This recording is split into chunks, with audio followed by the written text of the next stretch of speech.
Hey guys, in this video I'm going to talk about big spoilers that are coming from the Night King actor, who spilled some major spoilers about the third episode of the final season. If you've been following Game of Thrones Season 8 news and leaked photos, you know that there's a big battle set to take place in Season 8, although it's never been confirmed in which episode will it take place or if the Night King is the one attacking until now.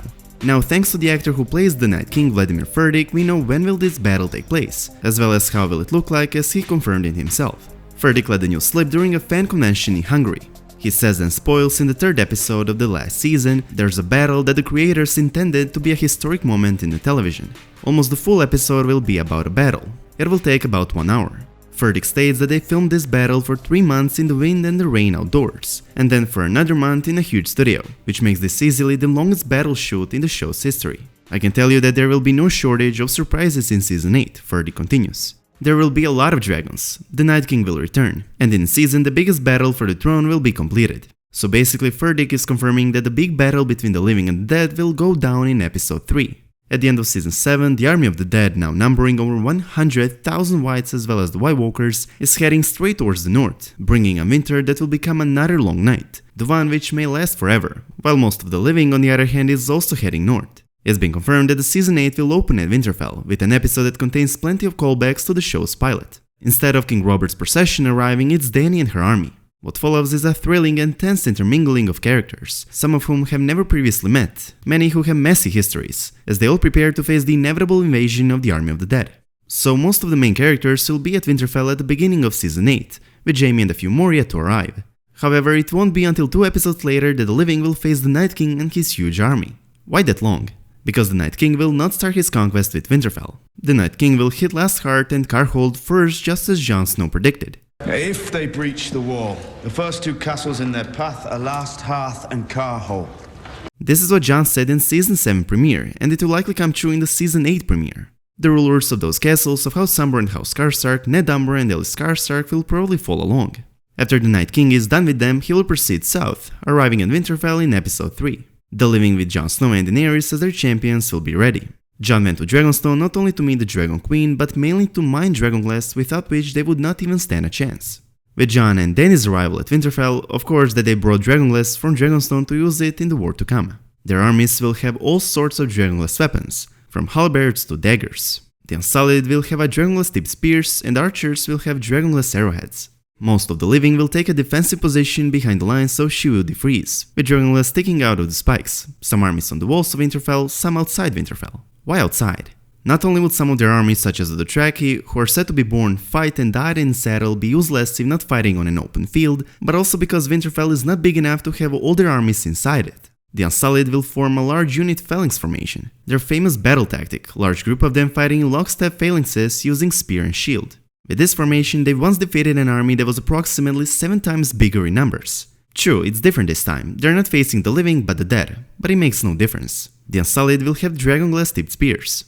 Jon, Brienne and Jaime will wield their Valyrian steel swords, while it's yet to be seen whom will Sam give his own Valyrian steel sword, Heartsbane. Such a powerful weapon is not useful in the hands of a maester, Sam, but it'd be pretty useful in the hands of his friend Jorah Mormont. So yeah, my guess is that he will give it to Jorah, but that's just me. Arya will wield her Valyrian steel dagger, and Beric will have his flaming sword ready. The battle for Winterfell begins. This battle is directed by Miguel Sapochnik, the guy behind some of the biggest episodes of Game of Thrones like Hardhome, Winds of Winter and Battle of the Bastards. Furdik said they filmed for 3 months in the wind and rain outdoors, and then for another month in a huge studio, which as I already said makes this far in a way the most labor-intensive battle sequence in the show's history, and therefore in the history of TV. For reference, the most elaborate battle sequence the crew had filmed up to this point was the Battle of the Bastards in Season 6. For that, the production was parked at St. Phil, Ireland for over a month. The upcoming Winterfell battle scene on the other hand requires shoots of multiple locations and lasted for over twice that long. And the end product is all for a single episode. It's brutal, said Peter Dinklage, Tyrion Lannister.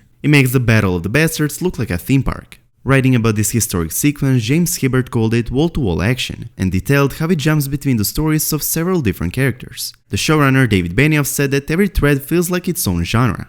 Having the largest battle doesn't sound very exciting, it actually sounds pretty boring. A part of our challenge, and really Miguel's challenge, is how to keep that compelling. We have been building toward this since the very beginning. It's the living against the dead, and you can't do that in a 12-minute sequence. What this means is basically while in the battle for Winterfell in Season 6 we followed only stories of a very few characters. In this battle, however, almost all the main characters are here, and he has to jump between the stories of all these different characters. We have Jon Snow with his direwolf fighting on the ground, and Dany with her dragons fighting in the sky. We have Arya Stark, the Hound, Davos, Beric, Jorah Tormund, Brienne, Podrick, Grey Worm, Gendry, all the Northern Lords, possibly Theon Greyjoy, Bronn and Jaime as well fighting on the ground, although the story will probably follow Arya and Jaime, while all these other characters are around them. We also have Bran, Sansa, Sam, Lil Sam, Gilly, Varys, Robin, Arryn and Tyrion, all of whom might not be the first line of defense, but the story will definitely follow Tyrion and Bran.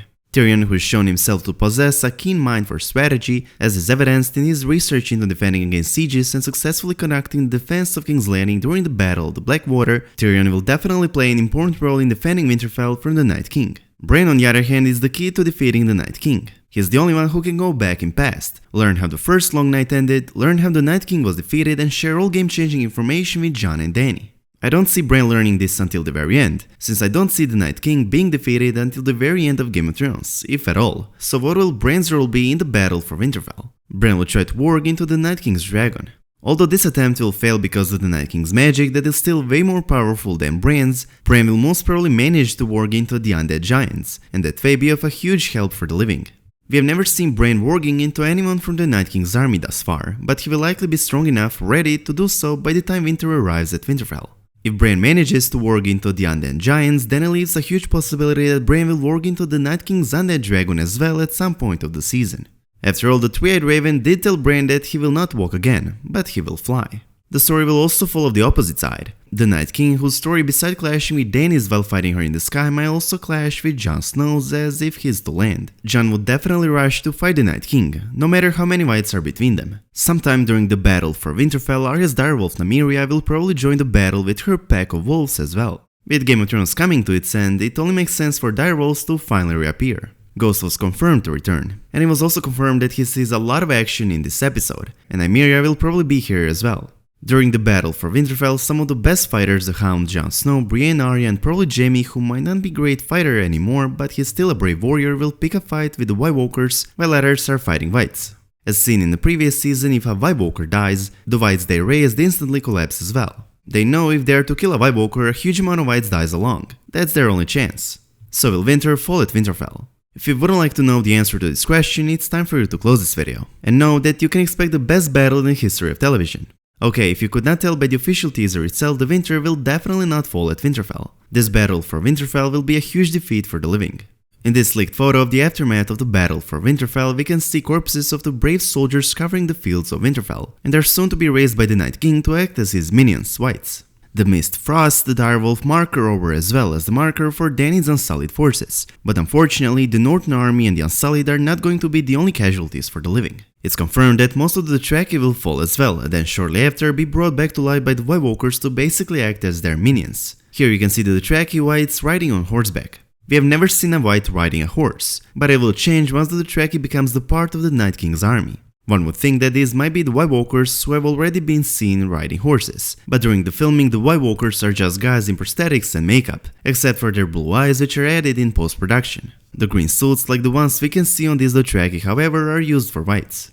The decayed skeletal kind is achieved with the help of visual effects, hence the green suits. The clothing and saddles of these Whites also fit the Dothraki style. These are definitely the Dothraki Whites. The Night King will conquer the north, and the living, or at least what's left of them, will have to retreat south and once again parley with Cersei and Yorn. Will Dany burn Cersei in a Red Keep, or will Cersei burn King's Landing with wildfire? Or will Cersei finally decide to join the Great War is yet to be seen, but the teaser does imply that the living fire will hit the dead ice and the other way around. Fire and ice race towards each other, freezing and burning all in their path, clashing near the three forks of the River Trident, a place of great historical significance for Westeros. It was here that Robert Baratheon defeated Jon's father Rhaegar Targaryen. It was also here that Torrhen Stark knelt to Aegon Targaryen during Aegon's conquest, and it's seemingly here that another conflict between ice and fire will take place. In conclusion, the third episode of the final season will be the bloodiest episode ever in Game of Thrones, besting the Winds of Winter and the Battle of the Bastards, full of war, full of danger. Here's hoping some of our favorites make it out alive.